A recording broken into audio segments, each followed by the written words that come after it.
보고 17장 1절에서 8절 말씀, 신약 28페이지에 있습니다. 우리 한 절씩 교독하겠습니다. 엿새 후에 예수께서 베드로와 야고보와 그 형제 요한을 데리시고 따로 높은 산에 올라가셨더니 그들 앞에서 변명되사 그 얼굴이 빛같이 빛나며 옷이 빛과 같이 휘어졌더라. 그때 모세와 엘리야가 예수와 더불어 말하는 것이 그들에게 보이거늘 베드로와 그의 예수와 이르되 주여 우리가 여기 있는 것이 좋사오니 만일 주께서 원하시면 내가 여기서 초막셋을 짓되 하나는 짐을 위하여 하나는 모세를 위하여 하나는 엘리야를 위하여 하리이다. 말할 때에 호련히 빛난 구름이 그들을 덮으며 구름 속에서 소리가 나서 이르시되 이는 내 사랑하는 아들이요 내 기뻐하는 자니 너희는 그의 말을 들으라 하시는지라. 제자들이 듣고 엎드려 심히 두려워하니 예수께서 나와 그들에게 손을 대시며 이르시되 일어나라 두려워하지 말라 하시니 제자들이 눈을 들어 오직 예수 외에는 아무도 보이지 아니하더라. 아멘. 자, 오늘은 예고해드린 대로 우리 오성희 전사님이 나오셔서 예수밖에는 아무도 보지 못하였다라는 제목으로 말씀을 전해주시겠습니다.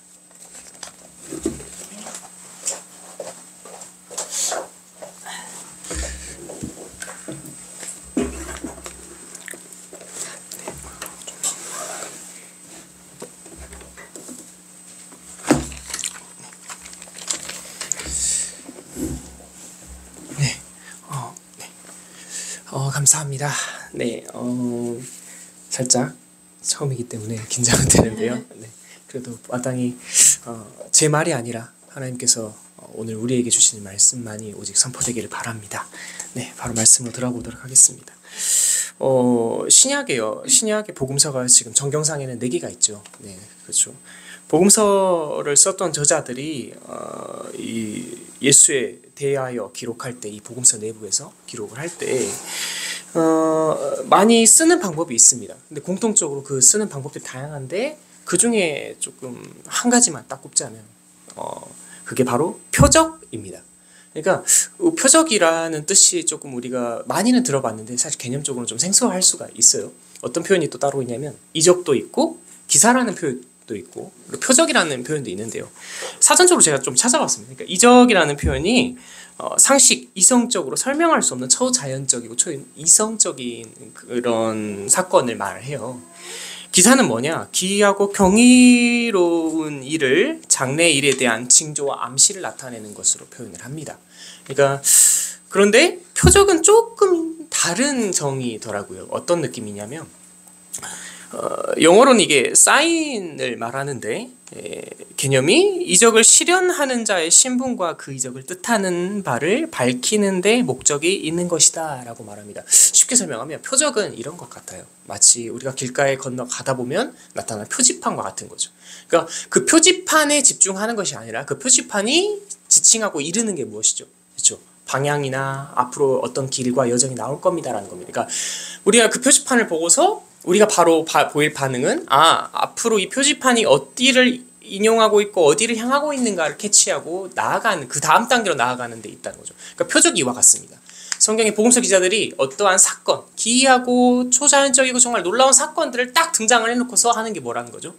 이것이 의미하는 바, 목적이 있다라는 것을 이렇게 의도하고 지칭하고 있다는 겁니다. 그러니까 읽는 사람들이 그렇기 때문에 어떻게 해야 되죠? 그걸 따라가야 한다는 거예요. 딱 그 사건만 집중하고 그 사건에만 파묻히는 게 아니라 그 의도를 읽고서 이렇게 넘어가야 한다라는 게 교주. 대표적인 예가 있습니다. 그게 바로 오병이어 사건이죠. 그러니까 오병이어 사건을 보면서 우리가 이렇게 주님이 그런 기적을 일으키셨으니까 오늘날에도 그런와 같이 똑같이 내 상황에 내 삶에 그런 극적인 기적을 바라는 게 조금 위험할 수도 있습니다. 혹여 주님이 역사하신다면 있을 수도 있겠지만 그러나 우리가 그 본문을 보면서 캐치해야 될 것은 오병이어 사건을 통하여서 주님이 스스로를 무엇을 말씀하시는 것, 자신을 들어서 어떤 점을 계시하시는가를 우리는 읽어야 된다는 거죠. 그러니까 이것이 표적을 대하는, 표적에 대한 말씀을 대하는 우리의 기본 자세가 되어야 됩니다. 그러니까 오병이어에서는 그 표적을 통해서 주님이 스스로의 생명, 우리 대속하심으로 말미암아 우리에게 생명의 양식이 되신다, 우리에게 그렇게 자신을 몸을 찢기심으로 말미암아 우리를 구원하시고 생명을 주셨다라는 것을 읽어야 하는 사건입니다. 그런데 당시 무리들은 어땠나요? 오병 사건에서 빵을 먹고 배부른 까닭에 오히려 요한복음 본문에서는 와서 빵을 구하죠. 다시 또 육신의 빵을 달라고 구하죠. 그러니까 전혀 주님이 의도한 바가 아니었다는 겁니다. 예. 그런데 마찬가지로 우리도 똑같이 그 주님이 어떠한 분이신가를 읽지 못하고 그들과 똑같이 눈에 보이는 이 사건을 통해서 눈에 보이는 것만 그리스도인들이 현안이 된다면 다를 바 없다는 거죠. 예. 성경을 조금 보는 눈과 우리의 자세가 눈에 보이는 것에 갈구하는 것이 아니라 이 다양한 본문들과 사건과 내러티브를 통하여서 결국에 주님이 무엇을 우리에게 말씀하시는가, 이것을 좀 집중하고 조명하고 그것을 적용하게 하는 것이 바른 방법이겠습니다. 오늘 본문도 이와 같습니다. 오늘 본문을 보면요, 마태가 이 표적을 풀어내는 방식으로 이 본문을 사용을 하고 있거든요. 그런데 참 특이한 게 있어요. 이 방법 중에 하나가 이 오늘 본문에 보면 마태가 어떻게 사용하냐면 구약에 모세를 좀 많이 등장을 시킵니다. 그러니까 구약 성경에 모세를 인용하고 암시하는 것을 많이 지금 오늘 마태가 사용을 하고 있어요. 오늘 본문 외에도 다양하게 사용하고 있지만 오늘 본문이 그 성격이 굉장히 강합니다. 왜 그럴까요? 저자와 수신자의 관계 때문에 그렇습니다. 저자는 마태인데 이 마태가 당시에 초대교회에 그 누구를 향해서 쓰고 있었냐면 유대 그리스도인들을 향해 이 복음서를 쓰고 있었습니다. 그러니까 유대 그리스도인들의 어떻죠? 구약 성경에 능한 자들이잖아요. 구약 성경을 잘 아는 자들이라는 겁니다. 그러니까 그런 그들에게 구약과 예수 그리스도의 어떻죠? 관계와 연관성을 설명할 필요가 있었다는 거예요. 그 연관성을 설명하고 그것으로서 복음이 무엇인가를 유대 그리스도인들에게 깨닫게 해줄 필요가 있었다는 겁니다. 그렇기 때문에 가장 그들에게 친숙하고 어떻게 보면 유대인이라고 하는 그들에게 가장 베스트의 인물이 누구죠? 모세를 등장시키는 겁니다. 모세를 등장시켜 놓고 그와 그리스도가 무슨 상관관계에 놓여 있는가, 이걸 통해 복음이 너희들이 믿어야 할 복음이 무엇이냐, 너희들이 바르게 회복하고 세워야 될 복음이 무엇이냐를 설명한다는 겁니다. 그럴 의도가 있다는 거죠. 그렇기 때문에 본문은 어떻게 보면 이렇게 표현할 수도 있을 것 같습니다. 구속사적인 연속성에서 조금 볼 필요도 있다. 구속의 역사의 연속성, 신구약의 구속의 하나의 역사 가운데 조금 살펴볼 필요가 있다라고 표현할 수 있겠습니다. 본문을 조금 더 다시 한번 더 자세히 살펴보도록 할게요. 17장 1절 한번 볼까요? 예, 1절에 보시면 이렇게 표현합니다. 첫 단어가요, 어떻게 시작하냐면 엿새 후에라는 거, 이 단어로 시작하거든요. 보이시죠? 근데 참 궁금해요. 엿새 후인데 본문 17장 1절에서는 무슨 기준에서 엿새 후인지가 안 나와요. 예, 그냥 17장 1절부터 그냥 엿새 후라고 생각합니다. 무슨 기준, 어떤 기준에서 엿새 후인가, 이게 앞장 16장과 연결이 됩니다. 16장 13절 함께 찾아서 함께 읽어볼까요? 16장 13절 함께 읽어보도록 하겠습니다. 네, 앞장입니다. 13절 함께 읽겠습니다. 시작. 예수께서 빌립보 가이사랴 지방에 이르러 제자들에게 물어 이르시되 사람들이 인자를 누구라 하느냐. 네, 맞습니다. 가장 우리가 잘 아는 사건이 또 등장해요.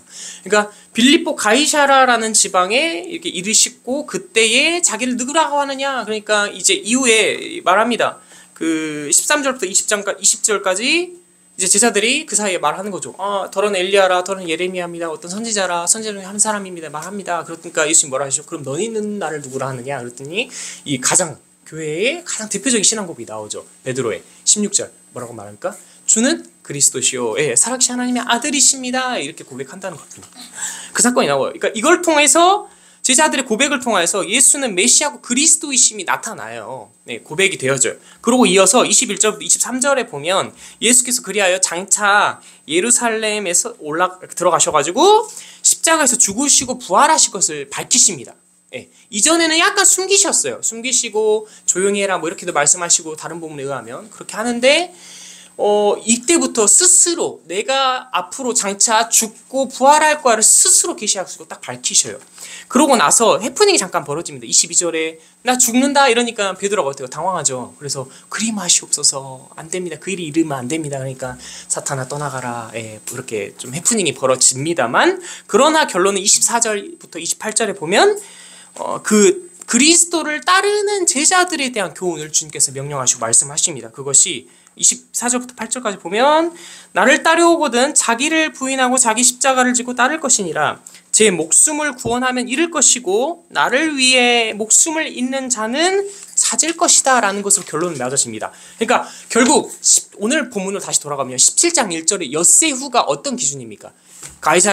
빌립보 가이사라에서 자신의 죽으실 그 그리스도를 살아가신 하나님의 아들이시며 신앙 고백이 있었고, 그를 통하여서 장차 주님께서 죽으시고 부활하실 것을 이룬 그 때의 기준으로 어때요? 엿새후죠. 지금 엿새후라는 겁니다. 지금 그런 상황에서 이제 본문 시작이 되고 있는 거예요. 17장 2장 다시 조금 더 뒤로 가보겠습니다. 1절에 제가 그냥 말씀드릴게요.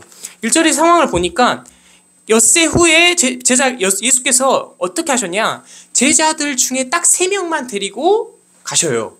누구죠? 베드로, 요한, 야고보만 동행을 하셨다라고 나와요. 어디로 동행하셨는가? 높은 산에 오르셨다고 합니다. 학자들이 이게 의견이 분분한데 그냥 추정만 될 뿐이에요. 정확히 이게 위치를 잘 몰라요, 사실.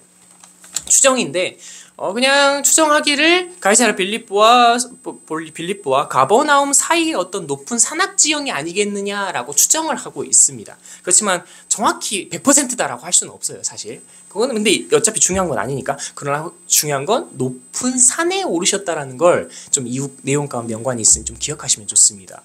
17장 2절에 보니까 오르셨는데 무슨 일이 발생하냐? 기이한 사건, 중심적인 사건이 발생을 하죠. 예수의 모습이 어떻다? 변형되셨다는 거예요. 예. 우리가 그래서 과거에 그 성경 공부하면 이 본문을 뭐라고 말하죠? 변화산 사건이라고 말하잖아요. 예. 그러니까 변형이 되셨는데 그 모습이 어떠냐? 본문에 보니까 예수의 얼굴이 해같이 빛나고 옷이 빛과 같이 희어졌다라고 주님의 신체 외모 변형이 극적으로 바뀌었다라고 지금 소개를 하고 있습니다. 3절에 한번 주목해서 볼 거예요. 그런데 그걸로 끝나는 게 아니라 3절이 이렇게 말을 해요. 근데 3절에 헬라어는 조금 다릅니다. 3절에 17장 3절에 바로 그때의 모세와 이렇게 말하는데, 헬라어는 이두 이렇게 해가지고 그리고 보라라고 이렇게 주목해서 볼 것을 좀 환기시키는 용도로 이 말을 해요. 그러니까 그게 생략되긴 했는데, 넘어가면 주목하여 볼 거는 광채같이 빛나신 예수님이 계신데 누가 더 등장합니까? 두 인물, 모세와 엘리야가 등장을 갑자기 짠 해가지고 어떻게 예수님과 함께 더불어 말하고 있는 장면이 지금 펼쳐지는 거예요. 완전 그러니까 뭐래요? 대박 사건이 펼쳐진 겁니다. 지금. 예. 대박이 터진 거예요. 만일 우리 눈앞에 이게 펼쳐지면 어떻게 되겠어요? 예수님을 부인할 자가 없겠죠. 네. 바로 한 방이겠죠. 근데 그런 일이 일어나진 않는 것 같아요. 이유가 있겠죠. 하여튼 보세요. 모세는 신의 산에서 율법을 냈죠. 엘리야는 호렙산에서 주님의 말씀인 예언과 계시를 가져온 자입니다. 예수님은 높은 산에서 지금 이 표적을 통하여 어떤 걸 말씀하시고 의미하고 계세요. 이런 연관성이 있는 것처럼 보이는데, 중요한 건 왜 지금 이 3절에서 이렇게 기이한 일이 펼쳐지고 있는가라는 겁니다. 이게요, 아까 제가 말씀드렸다시피 표적 암시가 들어가는 겁니다. 암시가. 마태가 암시를 사용하고 있어요. 누굴 등장시킨댔죠? 모세를 지금 등장시키고, 예, 맞아요. 예수님과 모세를 같이 병행해서 지금 놓고 보고 있는 거예요. 그렇기 때문에 17장 1절이 어디를 지금 조금 암시하게끔 하느냐? 출애굽기 24장 1절 한 번만 해볼까요? 1절부터 18절 본문이긴 한데 1절에 잘 나타납니다. 출애굽기 24장 1절입니다. 네. 출애굽기 24장 1절. 네. 함께 읽어보도록 하겠습니다. 또 모세에게 이르시되 너는 아론과 나답과 아비후와 이스라엘 장로 70명과 함께 여호와께로 올라와 멀리서 경배하고, 9절은 제가 읽어드릴게요. 9절만. 모세와 아론과 나답과 아비후와 이스라엘 장로 70인이 올라가서 뭐 이런 내용입니다. 그러니까 여호와의 음성을 듣기 위해서 올라갔다가 이제 여호와께서 그래요, 너만 이제 올라와라, 이런 장면인데, 모세를 뭔가 그렇죠. 지금 그 모세가 3명을 데리고 올라가잖아요. 그것이 지금 암시돼서 본문에서는 예수께서 누구를 세 제자를 동행하시고 어디로 모세는 신의 산에 올라갔지만 예수께서 높은 산에 오른 것으로 뭔가 장면이 겹쳐지고 있잖아요. 지금 암시되고 있단 말이에요. 겹쳐지고 있는 게 보인다는 겁니다. 그런데 거기서 끝나지 않고 17장 3절에 나타난 주님의 모습이 변형된 것 또한 어디를 암시되고 있냐면, 이건 찾지 않으셔도 돼요. 출애굽기 34장 29절부터 35절에 보면 모세가 이제 시내 산에서 십계명 율법을 들고 내려와요. 내려올 때 모습이 변형됐다고 말합니다. 이게 모세의 얼굴에 광채가 띄었다라는 이 본문에 여기 나와 있거든요. 출애굽기 34장에. 그게 지금 또 예수께서 그 산에 올라가셔서 어떻게 모습이 변형하셨다, 극적인 모습으로 변형하셨다는 게 어쩌죠? 겹쳐지고 있다는 겁니다. 지금 본문이. 그러니까 본문이 결국에는 어떻다는 겁니까? 구약을 계속해서 인용하고 암시하고 있다는 거예요. 그냥 뜬금없이 이 말을 계속 쓰는 게 아니라는 겁니다. 조금 더 볼게요. 그런데 중요한 건 모세와 엘리야와 예수를 마태가 계속 3명을 지금 병행시켜놨다는 기이한 구도예요. 이게 무엇이냐? 모세와 엘리야는 뭐죠? 구약의 그림자잖아요. 그렇죠? 예표예요. 그럼 예수는 누구십니까? 모든 언약의 성취와 완성이에요. 이 그림이라는 겁니다. 시내산에서 율법을 냈고 호렙산에서 주님의 말씀을 계시했지만, 그러나 그들 모두가 다 뭐였다는 거예요? 다 예표, 하나를 바라보는 사인이었다는 겁니다. 그들도 누구입니까? 그게 예수 그리스도라는 겁니다. 그 예수가 지금 높은 산에서 어떻게 하는 겁니까? 지금 이걸 오버랩 시키는 이유가 성취를 보여준다는 거예요. 그러니까 누가 지금 포커싱 받아야 되나, 누가 서포트를 받아야 되는 겁니까? 예수 그리스도입니다. 그걸 보라는 거예요. 지금 구속사적인 연속 그림에서 엘리야와 모세의 그림을 놓고서 우리가 주목해야 될 것이 예수 안에서의 성취를 지금 보여준다는 것을 본문이 주목하게끔 합니다. 마태가 그런 의도로 기록을 하는 거예요.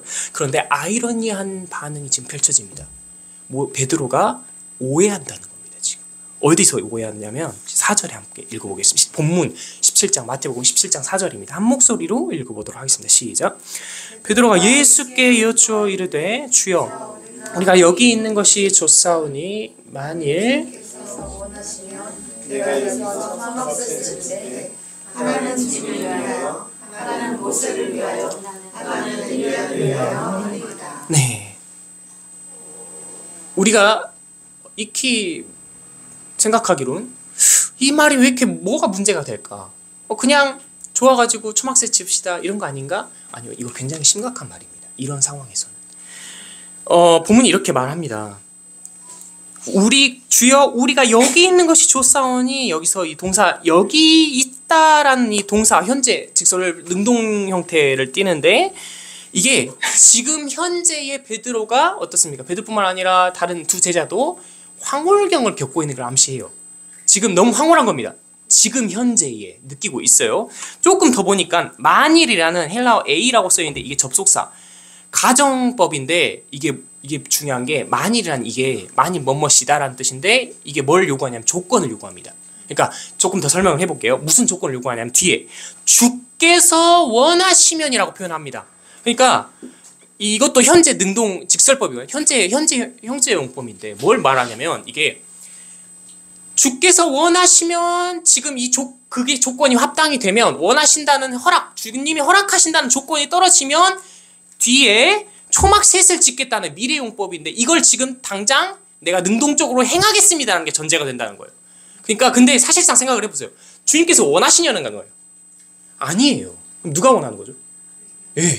자기가 원하고 있는 거예요. 황홀경이. 그러니까 사실상 그걸 감추고 지금 베드로가 뭘 말하는 거예요? 주께서 원하시면이라는 조건을 거는 겁니다. 자기가 원하면서. 아이러니한 거죠.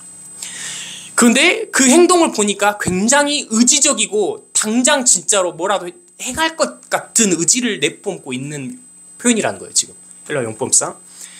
헬라에 또 추가적으로 보면 이렇게 말하면, 여기서 초막셋을 짓는다 이 표현에 조금 약간 주목해 볼 필요가 있는데, 이게 헬라어로 스케네라는 단어입니다. 근데 이게 다양한 뜻으로 쓰여요. 뭐 초막, 장막, 오두막집, 뭐 거처, 뭐 다양하게도 쓰이거든요. 근데 뭐 좀 약간 엽기를 세자면 이 성경에 어떤 헬라어를 해석해가지고 어떤 하나 단어를 쓴다. 이게 사실 그래요. 우리나라 말도 중의적인 표현이 있지만 헬라어나 히브리어는 그게 굉장히 심합니다. 뜻이 여러 개요. 심지어 히브리어는 더 심해요. 히브리어는 뭐 앉다가 어떨 때는 뭐 엎드려 절하다도 되고 어떨 때는 뭐 엎드려서 울다도 되고 막 그러니까 상황에 따라 맥락에 따라서 단어의 뜻이 굉장히 유동성입니다. 그러면은 그 다양한 뜻을 어떻게 채택할 것이냐 앞뒤 맥락이나 그 복음서나 이런 성경의 주제를 따라서 또 어떤 역사적인 정황이나 다양한 요소를 판별해서 채택을 하는 거거든요. 굉장히 쉬운 문제는 아니에요. 그러나 여기서 초막이란 뜻이 초막 외에도 다양하게 뜻이 쓰이고는 있습니다. 그런데 어떤 학자들의 주장을 따르면 이렇게도 말해요. 그러니까 베드로가 왜 초막을 짓자고 했느냐. 당시에 이런 일이 있었대요. 이런 경우도 있었대요. 어떤 대단하고 기이한 일을 겪으면 그 상황을 기념하기 위해서 어떤 기념비적으로 그런 개념에서 초막셋을 짓자. 이렇게도 말하는 학자도 있더라고요.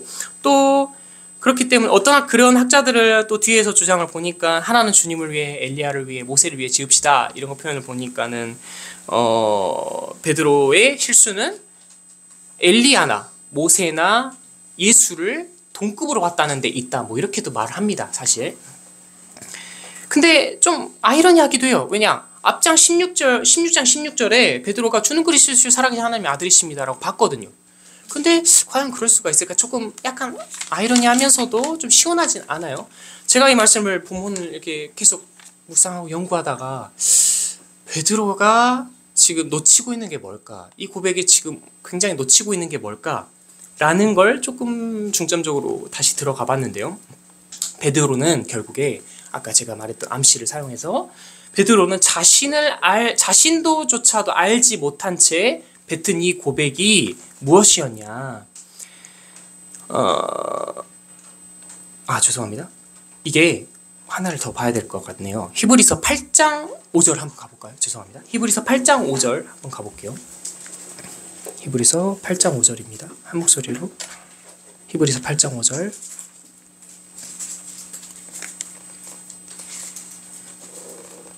네, 한 목소리로 읽어보겠습니다. 시작.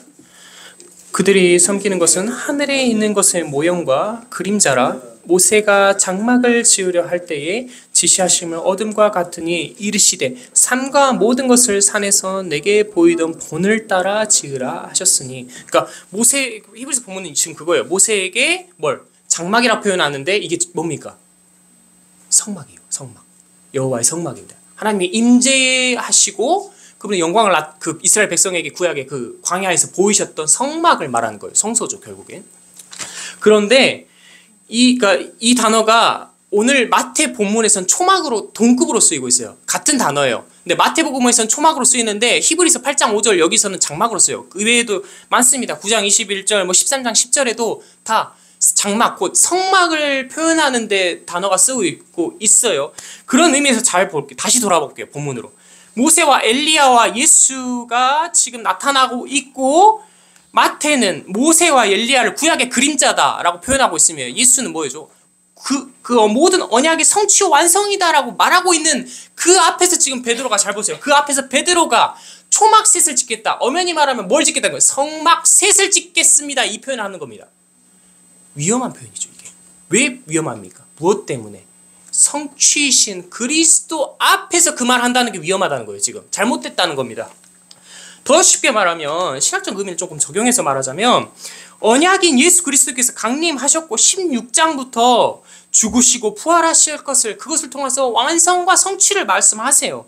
이로써 자신의 죽으심, 그러니까 대속하심이 우리의 구원을 이루시고 우리를 영원한 생명을 주실 걸 이루신다는 그 현장이라는 거예요. 지금 그 시점에 와 있어요. 그런데 베드로가 내가 주님, 그러니까 자기가 원하는데 그걸 가리고 당신 주님이 원하시면 성막셋을 짓겠습니다 라는 말은 그 완성과 성취 앞에서 다시 구약으로 백하겠다는 말이에요. 백해서 성막을 짓습니다 이 말하고 있다는 겁니다. 얼마나 이게 잘못됐습니까? 그러니까 회개한다는 말이에요. 구약으로 지금 성취 앞에서 잘못된 겁니다. 그러니까 본문은 그래서 모세를 오버랩 시키는 겁니다. 생명의 근원이 예수에게서 남에도 불구하고 베드로가 그걸 거슬러 구약의 율법을 여전히 고수하고 지키고 쥐고 붙들고, 문제는 그걸 붙드는 것이 생명을 줄 것으로 여전히 여기고 있다는 의미가 되는 겁니다. 성막셋을 짓습니다. 이 표현이 그와 같다라는 겁니다. 쉽게 말하면 그러니까 생명의 성취가 오셨음에도 그림자를 취하는 것, 여전히 구약의 그림자를 취하는 것이 자기에게 구원이요 생명을 줄 것으로 지금 착각하고 있었다라는 의미인 겁니다. 지금 이게 베드로의 모습이었습니다. 왜 그랬느냐? 마태가 이걸 쓰는 유대 그리스도인데 당시 그런 문제가 있었어요. 그리스도 안에서 이게 성취가 되었음에도 불구하고 그들이 예수를 놓고서 하나를 추가합니다. 대표적으로 그게 뭐였냐면 당시에 1세기 당시에 할례였어요. 예수로 끝나지 않고 예수 플러스 알파로 할례라고 하는 율법을 지키는 것이 뭐죠? 여전히 자기에게 생명을 공급해 줄 것을 생각하고 있었다라는 겁니다. 이걸 지금 겨냥하는 거예요. 아니라는 거죠. 그 모습이 지금 베드로와 같다는 겁니다. 그렇다라면 생각해 볼 게 있어요. 우리는 그리스도 안에서 교회되어 있고 언약의 성취의 백성이에요. 그렇죠? 우리가 그런데 똑같이 이와 같다라면 문제가 되는 겁니다. 우리가 여전히 그리스도 안에서 그리스도가 아닌 또는 그리스도를 추가적으로 무언 살을 덧붙여서 우리의 행위나 율법과 같은 행위라든지 또는 조건이나 자격 요건이라든지 무언가를 살을 붙여서 그것을 고수하고 붙드는 게 여전히 내 구원이요 내 생명이라고 생각해버린다라면 교회는 우리가 이 문제라는 거예요. 그리스도의 언약의 백성이 조금 문제가 된다라는 겁니다. 어쩌면 그게 교만이죠. 예. 그리스도를 덧붙여서 또는 그리스도가 아닌 내가 붙드는 게 생명을 줄 것으로 지금 착각하고 사는 우리가 그게 교만이라는 겁니다. 하나님 앞에. 우리가 받은 구원이 어떻습니까? 영원한 생명이라고 하는 이 개념이 어떻습니까? 우리가 먼저 노력하거나 자격으로 받은 게 아니에요. 애초부터. 그 결과물이 아니거든요. 그러니까 또 한편으로 또 한편으로 말하면 그거예요. 우리가 자격이 없고요.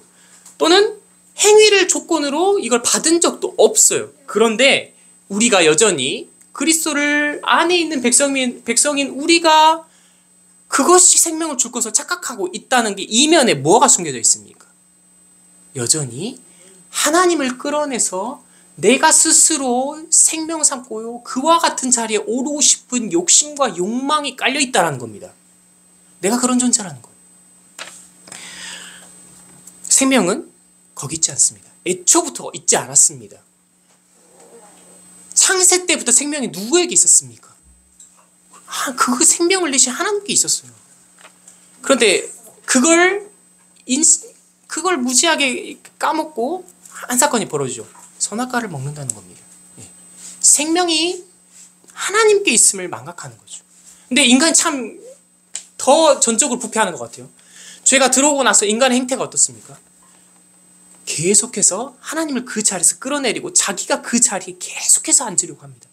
그리고 자기의 모든 산물이 자기의 생명을 영위하는 것으로 생각한다는 거예요. 문제는 그리스도 안에서 성취되어 구원받은 우리, 백성인 우리 또한 여전히 그와 같은 행태를 날마다 버리지 못한다는 데 있다는 겁니다. 가슴을 쳐야 되겠죠. 교회가 우리가 하나님의 생명에 이르고자 예수를 제쳐두고 오늘날도 계속해서 우리 스스로 율법을 만들어내기도 합니다. 예수로 만족하지 못하고 그 후로 전부 삼지 못하고 계속해서 우리의 행위, 자격 조건을 계속해서 강조하죠. 교회 안에서 믿음 생활을 할 때 마치 그런 것이 동반돼야 하는 것처럼. 근데 그럴 수 있어요. 왜냐? 그러니까 그게 믿음의 삶의 양상이 그렇게 펼쳐집니다. 설명하면 좋은데 그렇게가 아니라 어떻게 하죠? 그걸 안 하면 너 천벌 받아. 너 심판 받아. 너 벌 받아. 너 구원의 백성에서 이렇게 돼. 이렇게 생각한다는 거예요. 이것이 베드로와 무엇이 다른가요? 이것이 당시 유대 그리스도인들이 앓고 있었던 문제와 무엇이 다르겠습니까? 똑같습니다. 교회인 우리가 그렇다는 겁니다. 그러나 본문은 이러한 것을 심각성 경고하고서 17장 5절에 이제 이 말씀이 펼쳐집니다. 17장 5절에 구름이 덮이죠. 그리고 그 구름 속에서 하나님의 음성이 선포가 됩니다. 이는 내 사랑하는 아들이요 내 기뻐하는 자니 너희는 그의 말을 들으라 라고 말합니다. 이 구름이 뭡니까? 출애굽기 40장이 암시인데 성막에 구름이 덮이죠. 그게 뭐예요? 하나님 쉐카이나 하나님의 영광이고 그분의 임재하심의 상징인 겁니다. 그리고 이 구름은 장차 무엇으로도 표현되냐면 계시록에 보면 1장에 보면 뭐죠? 그가 다시 오시는 날에 재림하시는 그날에 구름이 그렇죠. 하나님의 영광을 상징하는 겁니다. 그 하나님의 영광과 임재와 영광 속에서 음성이 나기를 지금 본문에 이는 내 사랑하는 아들이요 기뻐하는 자니 이사야서의 인용이거든요. 이사야서의 메시아 그리스도의 인용이에요. 네. 자니 너희는 결국 뭡니까? 그의 말을 들으라 라는 겁니다. 신명기 18장 15절에 지금 암시예요. 이것도 그의 말을 들으라. 이게 뭐냐면 지금 현재 명령 형태로 주어집니다. 이게 뭐냐면 어떤 걸 의미하냐면 단회적인 게 아니라는 말이에요. 한 번 듣고 들어라 순종해라 이걸 말하는 게 아니라 계속해서 계속적인 용법입니다. 반복해서 그리고 우리의 의지가 능동적으로 순종하고 그것에 참여할 것을 요구한다는 거예요. 그의 말을 들으라. 예수의 말을 들으라라는 것으로 선포가 됩니다. 이사야서 41장 1절에 이 인용하는 이유가 결국 예수님은 하나님께서 기뻐하시는 메시아 그리스도이시다라는 걸 지금 본문이 밝히고 있다는 거예요. 나아가 53장 6절의 암시를 통해서 내 기뻐하는 자다 이 말이 내 사랑하는 아들이다 이 말이 하나님께서 그게 무슨 말일까요? 하나님께서 우리의 죄악을 담당시킨 고난의 종이심을 지금 밝힌다라는 거예요. 베드로는 뭘 못 보는데 분간을 못하는 상황에서 연결을 못하는 거예요. 모세와 엘리야의 그 그림자 속에서 예수께서 그 사명을 성취하시는 걸 못 보는 상황에서 본문이 뭘 밝히는 거예요? 하나님의 음성이 그가 내 뜻, 내 그림을 완성하리다 라는 걸 밝히고 있다는 겁니다. 즉 언약에 따른 하나님의 구속사의 그림을 성취하고 완성하시리가 예수다. 구약의 모세와 율법 그리고 엘리야와 계시는 그림자에 불과하다. 성취할 수 없다라는 걸 본문이 밝힌다는 거예요. 즉 본문의 모든 초점이 결국 이 본문이 맞춰지는 것이 그 스스로 구속하심으로 말미암아 하나님의 구원의 목적을 성취하시는 예수에게로 지금 본문이 모아지면서 점점 끝맞춰지고 있다는 겁니다. 이를 따라 엔딩이 17장 8절에 이렇게 말합니다. 17장 8절 함께 한 목소리로 읽어보도록 하겠습니다. 본문 17장 8절이면 한 목소리로 읽어보겠습니다. 시작! 제자들이 눈을 들어 보매 오직 예수 외에는 아무도 보이지 아니하였다라고 말하죠. 오직 외에는 이 모논이라고 말하는데 이게 그 요한복음 3장 16절에 그겁니다. 독생자 할 때 독이에요. 이게 헬라어로 유일한이라는 말이거든요. 유일하게라는 거예요. 이 개념이 뭡니까? 오직으로 표현을 했는데 이게 다른 게 없다라는 거예요. 애초부터 존재하지 않다라는 말입니다. 우린 착각해요. 유일한을. 뭘로 착각합니까? 여러 개 중에 하나를 부각하는 걸 유일한으로 착각을 할 수 있거든요. 그게 아니에요.